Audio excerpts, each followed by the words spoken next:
Hello guys, അപ്പൊ നമ്മുടെ മൻസൂറിന്റെ unboxing video ആണ് നടക്കാൻ പോകുന്നത്. മൻസൂറിന്റെ പുതിയ ബോട്ടിന്റെ ഹെഡ്സെറ്റ് മൻസൂർ ഇറക്കിയിട്ടുണ്ട്. Come on guys.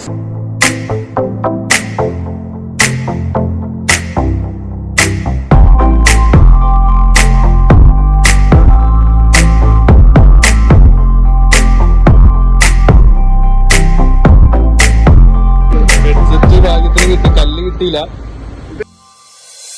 ഇത് നമുക്ക് 35 മണിക്കൂർ ബാറ്ററി ബാക്കപ്പ് ഉള്ള ഹെഡ്സെറ്റ് ആണ്. ബോട്ടിന്റെ ആണ്. 799 വരെയാണ്. എല്ലാരും ഒന്ന് ട്രൈ ചെയ്ത് നോക്കേണ്ടതാണ്. അത്യാവശ്യം നല്ല സെറ്റപ്പിൽ വരുന്ന സാധനമായതുകൊണ്ട് എങ്ങനെയുണ്ട്? നല്ല ഒരു പെർഫെക്ഷൻ ആണ്. അതെ അതെ, നല്ല ഫീലുണ്ട് കേട്ടോ. മറ്റേ ബഡ്സ് അല്ല, നോർമൽ സാധനമാണ് കേട്ടോ. അപ്പൊ നമ്മുടെ ചാനല് സബ്സ്ക്രൈബ് ചെയ്യുക, ലൈക്ക് ചെയ്യുക, ഷെയർ ചെയ്യുക, ഈ വീഡിയോ എല്ലാവരിലേക്ക് എത്തിക്കുക ഗൈസ്. അപ്പോ ഇനിയൊരു പുതിയ വീഡിയോ ആയിട്ട് വരുന്നവരെ ഗുഡ് ബൈ.